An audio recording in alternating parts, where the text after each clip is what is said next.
Well, the long wait is over. Back in November, backed the good old reintroduction of the good old overpower card game. Now this is by Lazarus Rising Games, and so we're doing the good old opening. So now I do have a couple old videos of Marvel overpower, and DC did come up with their, in a sense, counterpart to that. So initially, back in like '95, when Marvel Overpower first came out, it had the usual energy, fighting, and strength. And then when DC came out like a year or two later, they introduced the intellect ability. And so then, of course, Marvel Overpower had already had about 2 or 3 expansions to that at the time. So then they had their third or fourth expansion called the Intellect expansion, which they then reintroduced all the characters that they had released beforehand that had their 3 abilities of energy, strength, and fighting. They gave those characters intellect as well. So I do have a couple videos of those before. So what I'll do is I'll probably link them in the description and or the comments and everything. So Lazarus Rising Gaming, like I said, came out with this, and unfortunately they could not get the Marvel or DC IPs, but they have gotten a bunch of other ones. So I went with pretty much the lowest tier. So and a part of me is kind of kicking myself for that, because lowest tier, just the 2 starter decks. So I'm kind of kicking myself for that, for not doing add-ons and stuff. But they eventually I'll be getting some more stuff out and everything. So once things kind of settle down, now that shipping's in full force and everything as of this recording, and a bunch of other people have already gotten their stuff too. So with the Kickstarter, so there are 4 starter decks with this Kickstarter and everything. So I went with 2. So as I'm kind of rambling on, I'm kind of showing the case little rule book pamphlet, and so each deck has a one, so that way you have a decent idea, so how to play and everything. So that way when you get a starter deck, you're not left in the dark without the rule book. So in a sense, I got 2 rule books because I went with the 2 starter decks. So as we open these up and everything and go showcase them, so I went with horror menagerie, and then the ungodly power. So here we got the ungodly power deck. So good old Zeus, and then he's got his specials, the Wicked Witch of the West. And so instead of calling it strength, they call it brute force. So, and instead of fighting, it's combat. So energy, combat, brute force, intelligence. So that's pretty much the only difference now, is that instead of fighting, it's called combat, and instead of strength, it's called brute force. So those are the character cards. So specials. And then you got angry mob of the Middle Ages. So there are different versions of this angry mob. As you can see, as we can see, with the abilities 8365, 8325, 6461. And then for the 4th character, we got I'm going to butcher this name, the Deja Thoris. And so 662 and 3, and then the specials, and good old 1 per deck cards. We got the power cards, and so kind of showcase some of the artwork and everything, which is kind of fantastic. This looks this says Thomas, so I get the idea of Captain Nemo. So we got the power cards and good old and then these ones, the basic universe, 6 plus 2, so I could use a 6, so that make that an 8 attack, 7 plus 3, so, and then the different universes and everything for this deck. And of course, I can always mix and match with the cards I have, and of course, kind of with the background different, it's going to be kind of obvious, if I were to mix and match characters, which cards are which and everything, but that's neither here nor there. So that's the Ungodly Powers starter deck. And now it's time to go with the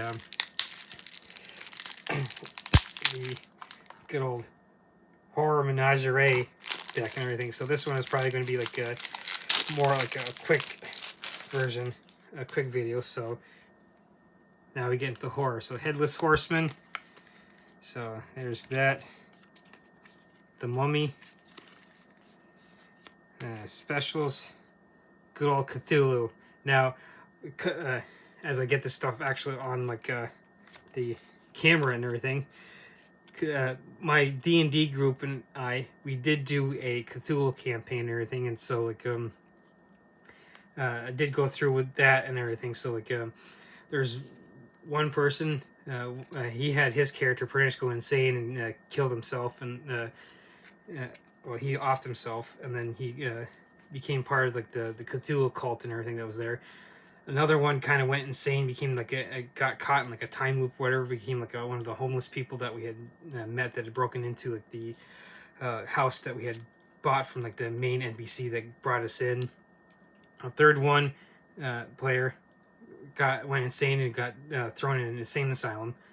I got off pretty much scot-free compared to the rest, in that like I only had like PTSD and ended up developing a drinking problem because of it. So, but like, so that's part of the horror. And then Mina Harker. So as you can see, like it looks like I've pretty much got like 2 energy focus decks. So like 6472 for the Headless Horseman, for the Mummy 6272, Cthulhu 6187, Mina Harker 6262. So that's like the horror menagerie horror one. And so like we got like now the idea of like adventuring and the base sites and everything. Eventually I could do like another playthrough with this and everything, and kind of get into the actual rules and everything, because like I did a quick playthrough of that like earlier, and like it was without like the battle sites and without like the venturing and stuff, and so that's like a lot more in depth and everything. So you get all like power cards, and then as I kind of keep quiet about like going over this and everything, so universe cards, so like special cards. And so this is kind of like interesting. Well, I'm kind of like amazed by like the artwork and stuff, and kind of like the definitely a lot different. And of course, as you can see, like here we do have like our stuff like 1 per decks and everything. So like for instance, like with this one, how we'd play it, like acts as a level 11 any power attack, and then you can only use it once. And so like it, in a sense, acts like one of these power cards, but like pretty much has like a level 11 attack. So, but and only that specials are only that character can use. So like here you can see like avoid 1 attack. Like this one for the Headless Horseman. Draw and reveal 1 card. May keep duplicates. Headless Horseman may search his draw pile and dead pile and for Mark of the Headless and play it immediately. So Mark of the Headless. So I guess look here. That's Headless Horseman, Human Spine Whip, Mark of the Headless. So you could pull that and play it. Target characters -2 to attack and defend against Headless Horseman for remainder of game. If Headless Horseman's KO'd target character, if Headless Horseman KO's target character, his team is +5 on venture total. So like venture total, like how that works is like in like the stuff like this, venture total 1, 2, 3, 4, 5, 6, and 7, you would be +5. So that's one way to win the game. And if you get all 7 ventures 1, that's one way to win the game and everything. So another way to win the game, there's 2, which is probably the most common and most simple way to do it, is each of these characters, if they're KO'd, there's 2 ways to KO them. Either a Spectrum KO with all 4 abilities, or in the case of like the old school Marvel with just 3 abilities, a KO'd Spectrum, a Spectrum KO would be just the 3 abilities. So the Spectrum KO is either like 3 or 4 abilities depending on which characters you're using, or a cumulative KO would be like 20 points of damage. So like if for instance that 11 point damage that I showcased with Cthulhu. If he attacked with that, and then I attacked with someone else and everything, and did not another 9 points of damage, that character would be KO'd. So you would KO all 4 characters, or you'd get like all 7 ventures of 1 in essence and everything. So that's like 2 ways to win the game and everything. So now, like I said, I pretty much went with like just the 2 starter decks, and so do like a quick showcase of some of the artwork again. So that Menagerie Horror deck and Ungodly Powers deck, kind of showcase the decks and everything. So then there's like another 2, but like I said, I just went with the basic lowest level. And of course, like these numbers in the lower left hand corner, when you're playing in tournaments, there's a certain amount of like points you're allowed to build a team. So you may, I'm going to say you have 60 points or whatever to build a team. You'd have 18, 23, 19, and then 16. And so if you're under those 60 points, then your team would be, in a sense, tournament legal and everything. So usually the way to do it is add up all the abilities. And so like 6 is 12, 13, 14, 15, 16, 12, 13, 14, 15, 16, 17. 17 points, but it actually costs like 18.